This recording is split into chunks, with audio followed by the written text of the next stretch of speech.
Amém. Glória a Deus. A paz do Senhor, meus irmãos amados. Tá bom? Estamos mais uma vez aqui com vocês. Estamos muito felizes de estar aqui novamente. Aproveitando aqui algumas coisas que já foram ditas hoje. Glórias a Deus.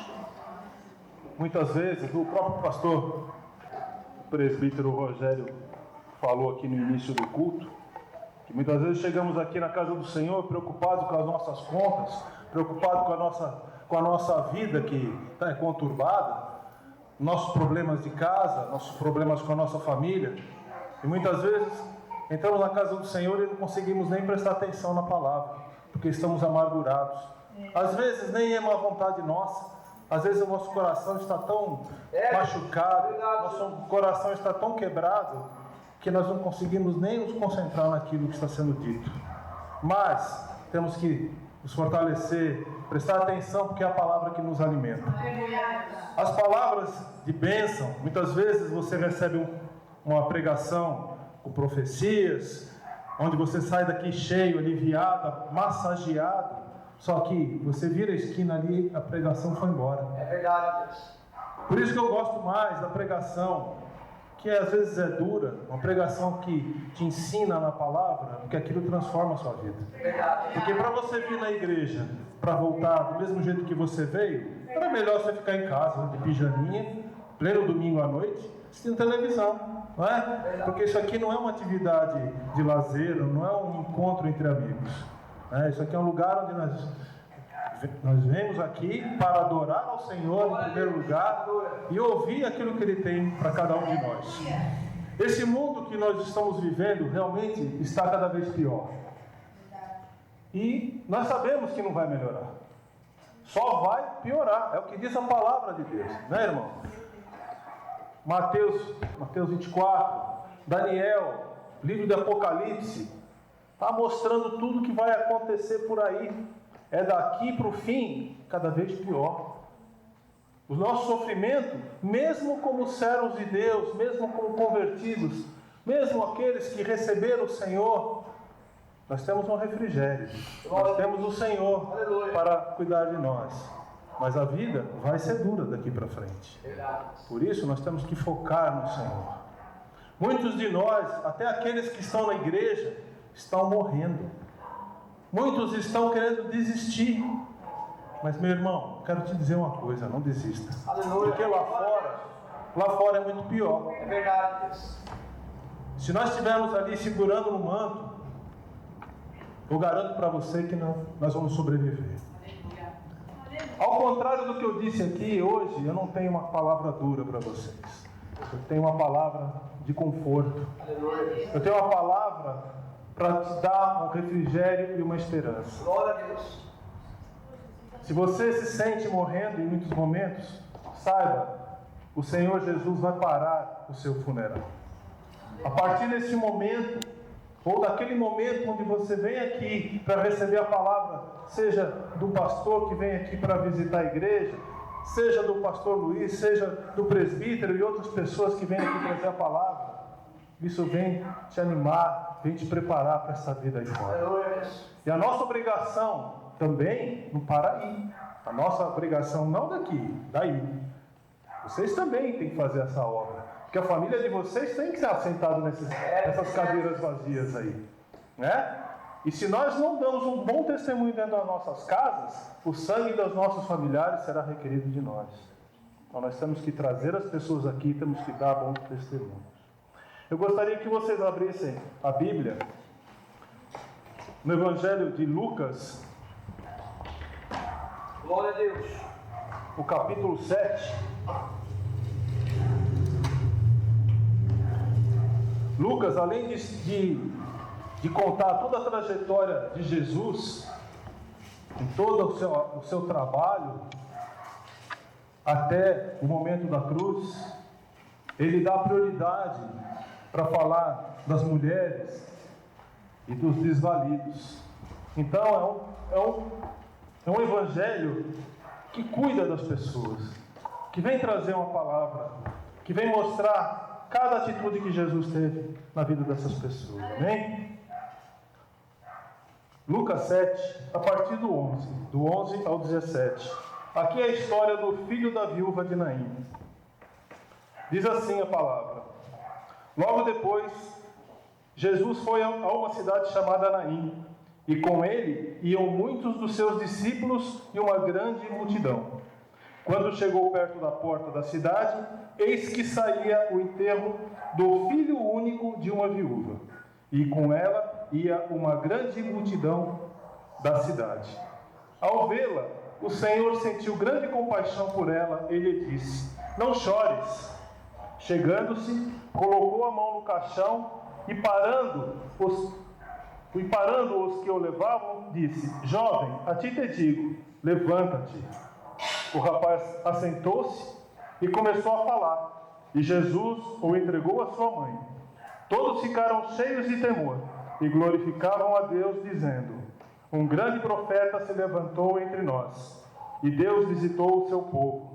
Correu dele esta fama por toda a Judéia e por toda a região ao redor. Amém? Amém. Glória a Deus. No início aqui, diz que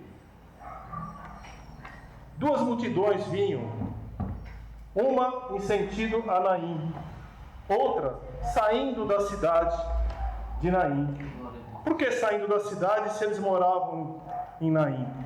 Porque o judeu considerava o cadáver uma coisa impura, então ele não enterrava aquele cadáver dentro da cidade, ele levava sempre para fora da cidade. Naquele momento que eles estavam passando ali pela divisa da cidade, encontrou a multidão que seguia aquela mulher viúva, já havia perdido seu marido. A única esperança que ela tinha na vida dela era aquela criança, aquele jovem. E aquela criança, aquele jovem morreu. E ela vinha sendo amparada pelaquela multidão. Talvez ela tinha muitos amigos, mas antigamente as coisas eram diferentes, né, irmãos? Eu creio que alguns aqui, talvez fossem do interior, lembravam quando passava um cortejo fúnebre, as pessoas se colocavam de pé.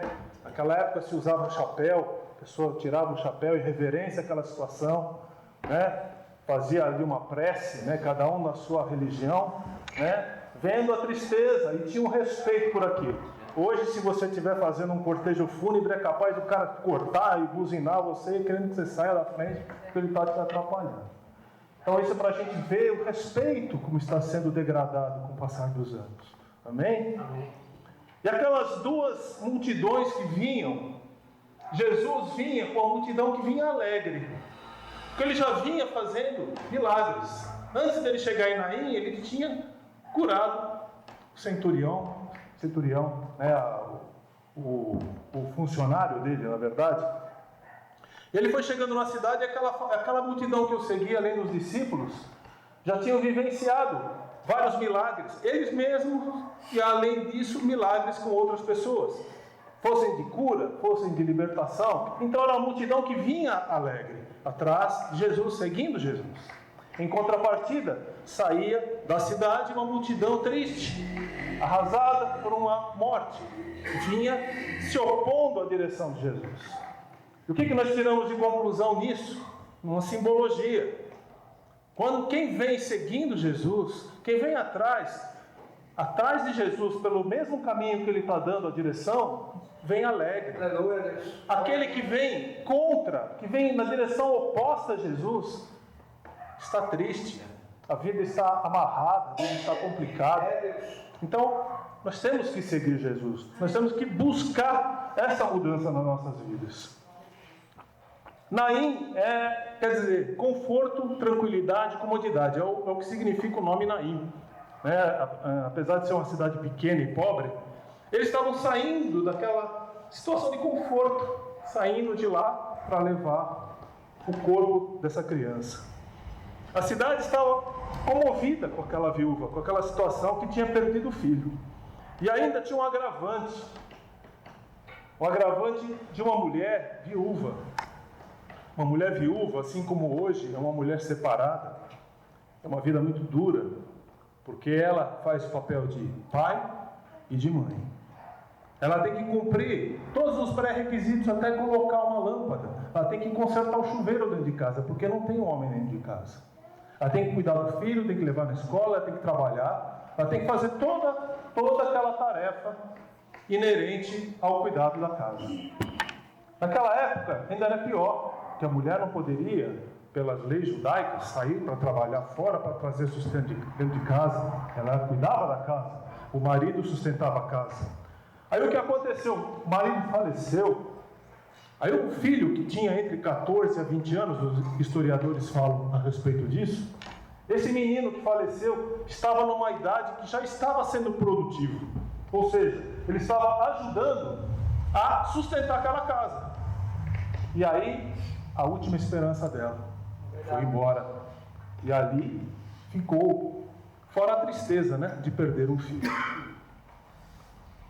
A palavra diz o seguinte: e vendo-a, o Senhor moveu-se de íntima compaixão por ela. O Senhor, ele é sensacional, né, irmãos? Imagina, ele vinha com aquela multidão, sei lá de quantas pessoas, a Bíblia não fala, mas era uma multidão. Cada pessoa que o seguia tinha um problema. Cada um estava dando trabalho para ele de um jeito, até dar comida para eles ele tinha que pensar. Ele tinha que fazer um milagre diferente a cada dia para poder sustentar aquele povo. Só que mesmo assim o Senhor é maravilhoso. Mesmo assim ele conseguiu perceber a dor daquela mulher. Mesmo assim ele largou aquela multidão e foi para junto dela para consolá-la. Como o Senhor é maravilhoso nas nossas vidas. Nós podemos ter sempre a certeza de que Ele sempre está no lugar e na hora certa. Apesar que muitas vezes nós achamos que o Senhor esqueceu de nós, muitas vezes reclamamos que Deus não está olhando para a gente. Ele está sempre atento. E o tempo de Deus, sabe qual é o tempo de Deus? Depende da nossa fé e da nossa intimidade e obediência que temos para Ele. Somos nós que amarramos as nossas bênçãos. Somos nós que atrapalhamos a ação do Senhor nas nossas vidas. Amém? Muitas pessoas seguem a Jesus, mas quem faz o milagre é Ele. Às vezes você vem aqui na igreja pedir uma oração para o pastor, para o presbítero, seja para quem for. Você vem aqui, conta o seu problema, ele impõe as mãos, coloca o azeite na sua testa. Mas o milagre quem está fazendo é o Senhor. O milagre é feito através das mãos do pastor. Mas é a unção do Espírito Santo. É o Senhor Jesus que está cuidando de você. Amém? Glória a Deus. Continuando aí, diz assim: e vendo-a, o Senhor moveu-se de íntima compaixão por ela e disse-lhe: não chores. E ele disse isso dando uma ordem: não chores. Isso aí foi um sentido imperativo: não chores. Agora eu pergunto para você: não chores? Como é que você fala isso para uma viúva que perdeu o filho? A vida dela está desgraçada, né? Pelos olhos humanos, está desgraçada. O que ela pode esperar? Todos os sonhos dela que ela tinha a respeito daquele filho morreram ali. Qual mãe que consegue conviver com isso? Você que tem filho, imagina a dor. Qual seria a tua dor de perder seu filho? Como seria a sua vida dali para frente? Seja qual fosse o problema, seja de saúde, seja um acidente, seja o que for, qual seria a sua dor? Ela nunca mais ia ver um neto, ela nunca mais teria um neto para abraçar, ela nunca teria uma esperança de uma vida nova dentro daquela casa. A vida dela dali para frente seria só sofrimento, só angústia. Só que ela encontrou o Senhor. Aleluia. Glória a Deus. O Senhor pode mudar todas as coisas. Eu creio. Porque o Senhor falou para ela: não chores. Alguém sabe? A providência vem do Senhor. Aleluia. Ele sabia exatamente o que ele ia fazer. Ele não falou aquilo lá só para consolar. Ele sabia exatamente o que ele ia fazer. A atitude dele, tudo que ele faria dali para frente, já estava sendo feito lá no céu. Amém? Então esse sobrenatural já estava sendo gerado no mundo celestial. E chegando-se, tocou o esquife, e os que o levaram pararam. Então ele fez o quê? Uma imposição de mãos. Tocou o esquife, pôs a mão no defunto, coisa que judeu nenhum poderia fazer, porque ele era imundo. jamais poderia pôr a mão num cadáver. E ele pôs, sendo judeu. Amém? Imagina o susto daqueles que carregavam o caixão. De repente um homem se aproxima e põe a mão no caixão, sabendo que ninguém poderia pôr. Pôs a mão e mandou parar. Você não pode parar um funeral, principalmente nas leis judaicas. Você não pode, aquilo tinha que continuar, tinha que seguir. Só que a morte não tem vez para Jesus. Verdade. Nem? Quer dizer, após aquele encontro, a morte cessou. E disse ao jovem: a ti te digo, levanta-te. Ele deu uma ordem. Nós temos que cumprir a ordem de Deus. Essa maneira, Jesus. Até o morto teve que ouvir a voz de Deus. E o que ele fez? Ele levantou, né? E o defunto assentou-se e começou a falar. Eu creio, irmãos, que ele deve ter sentado, começando a falar em línguas e adorando a Deus.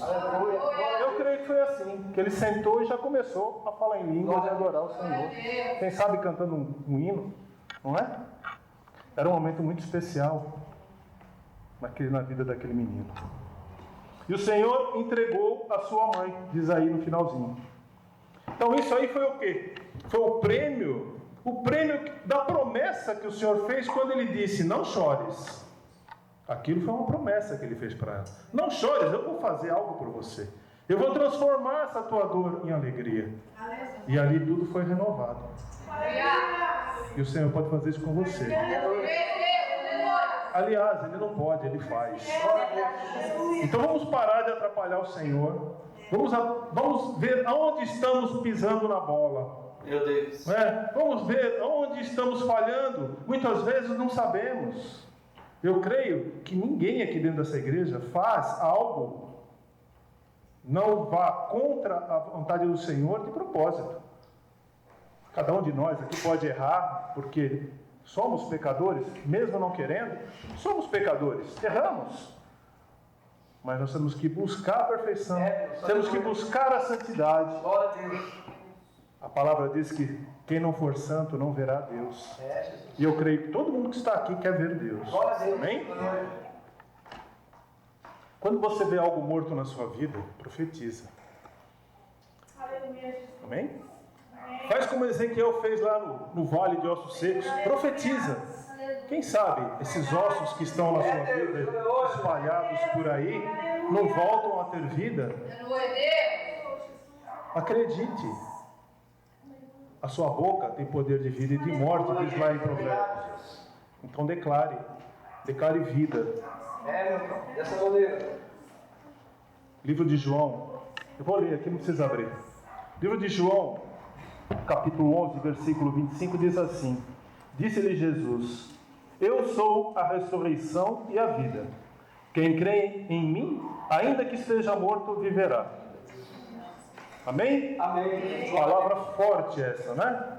Quem crê em mim, ainda que esteja morto, viverá. Glória a Deus. Creia no Senhor, confia nele e Ele tudo fará. Aleluia. Você tem que profetizar quando? Todo dia. Profetizar no teu trabalho, na tua escola. Entendeu? Para quem tem ministério, profetiza. Profetiza que vai haver mudança. Você quer saber? Profetiza na vida dos teus inimigos. É verdade. Profetiza naquele que incomoda, que fica pegando no seu pé. Aquele que quer te derrubar lá no trabalho. Profetiza e ora por ele. Meu Pai. Você de repente vai ter uma surpresa. De repente ele vem te dar um abraço. Você nem esperava. Muita coisa pode ser mudada. É verdade. As atitudes têm que partir de nós. Glória a Deus. O Senhor, Ele é o Deus do impossível. Eu creio. Só que o possível cabe a nós fazermos. Amém? Será que nós podemos imaginar quando nós vamos morrer? Algum de vocês sabe? Vou morrer daqui 35 anos? Você não sabe.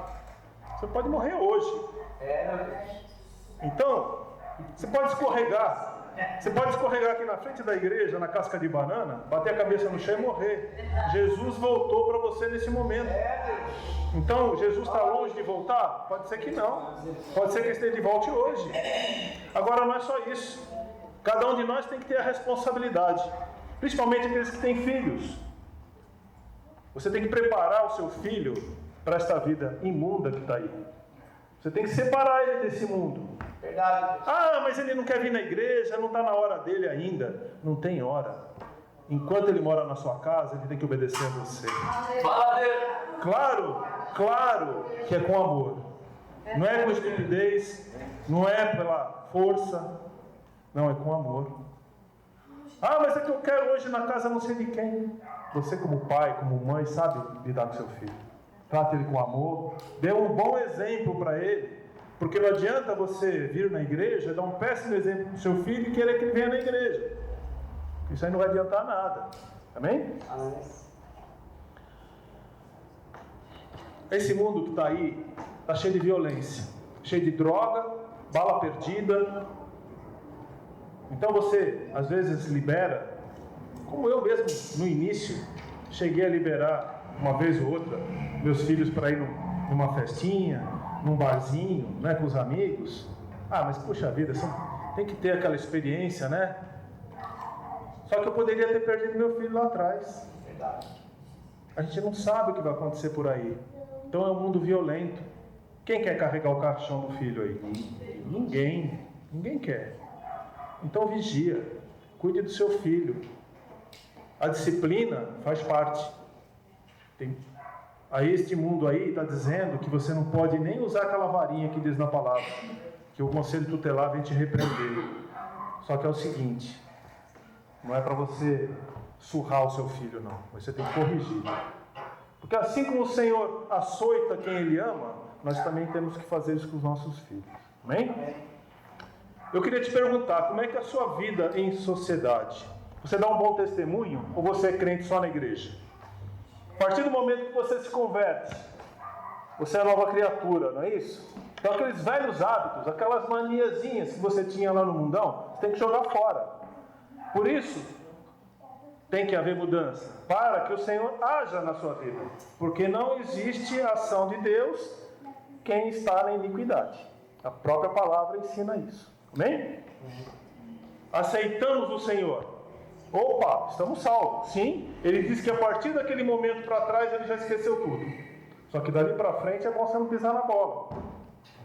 Porque tem a casca de banana lá fora, não esquece. Amém?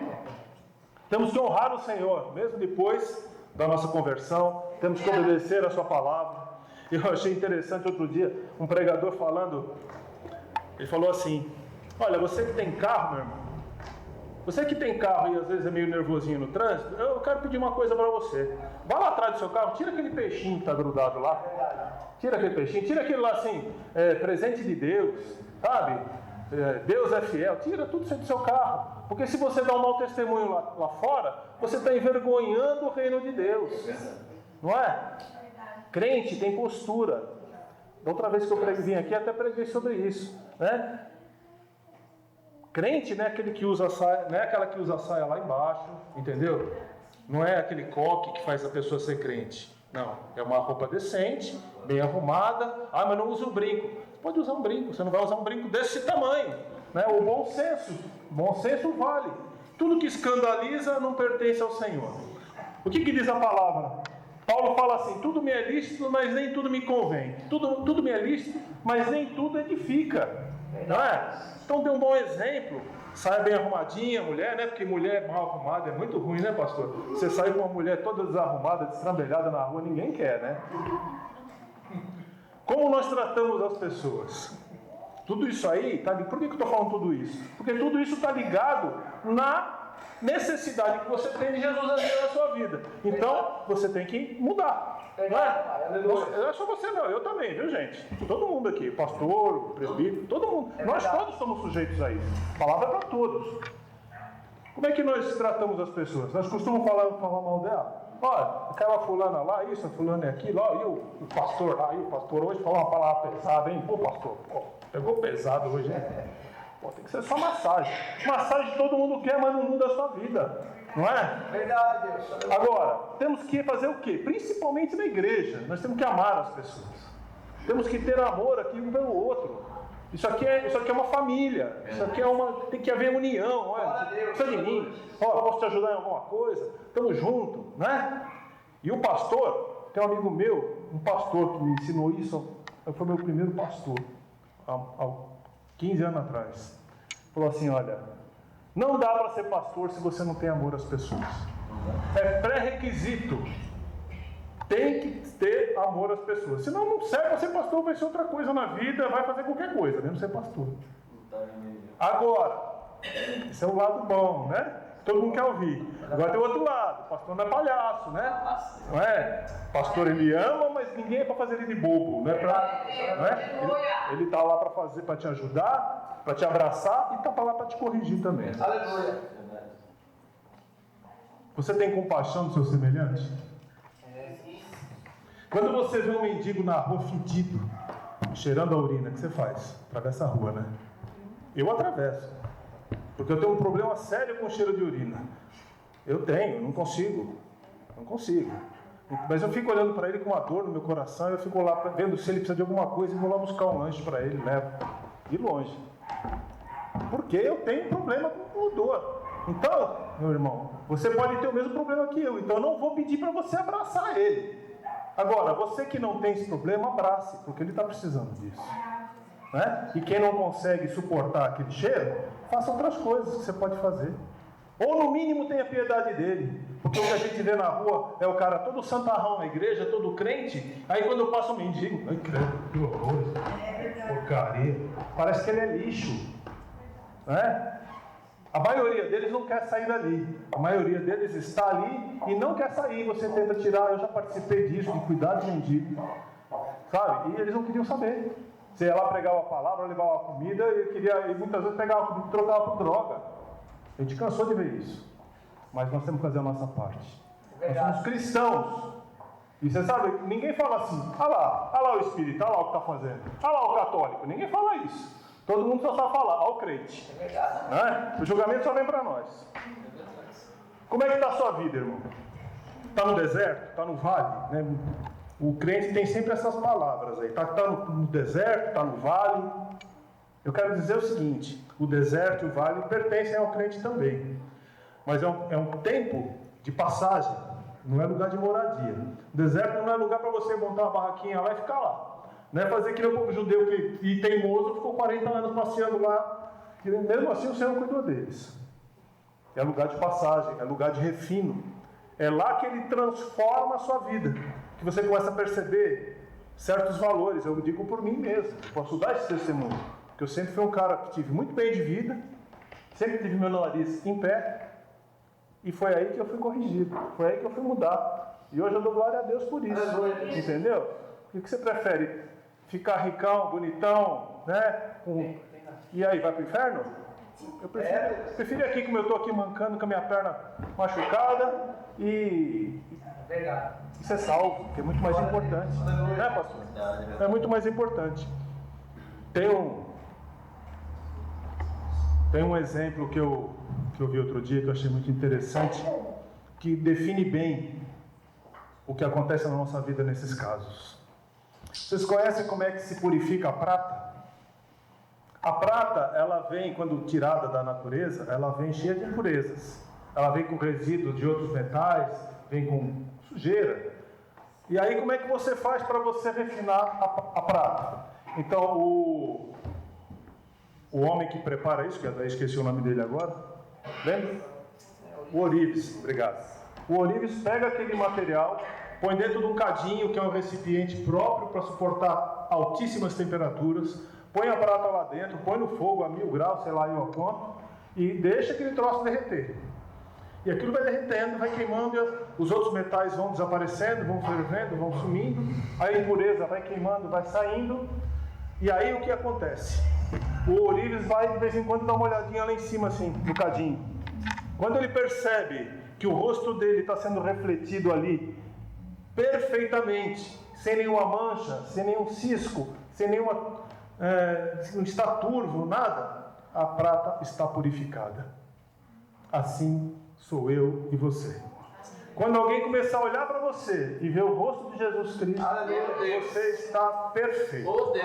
Amém? Então pergunte sempre, toda atitude que você tomar, seja de qualquer espécie, pergunte se você tem dúvida. O que Jesus faria nessa situação? Amém? João 16:33 diz assim: tenho-vos dito estas coisas para que em mim tenhais paz. No mundo tereis tribulações, mas tende bom ânimo, eu venci o mundo. Aleluia, glória a Deus. Presta bem atenção nesse versículo, eu vou repetir. A primeira parte. Tenho-vos dito estas coisas, Jesus falando, para que em mim tenhais paz. No mundo tereis tribulações, mas tende bom ânimo, eu venci o mundo. Aleluia. Você quer estar onde? Em Jesus Cristo ou no mundo? No mundo tu vai ter tribulação, no Senhor você vai ter paz. Aleluia. Então escolhe, meu irmão. Eu já escolhi. Hein? Aleluia. Não importa a luta que você esteja passando. Obrigado, Não Jesus. importa. Glória a Deus. Só tenha certeza de uma coisa. Jesus pode parar teu funeral. Aleluia. Amém? Glória a Deus. Glória a Deus. Obrigado. Aleluia. Aleluia.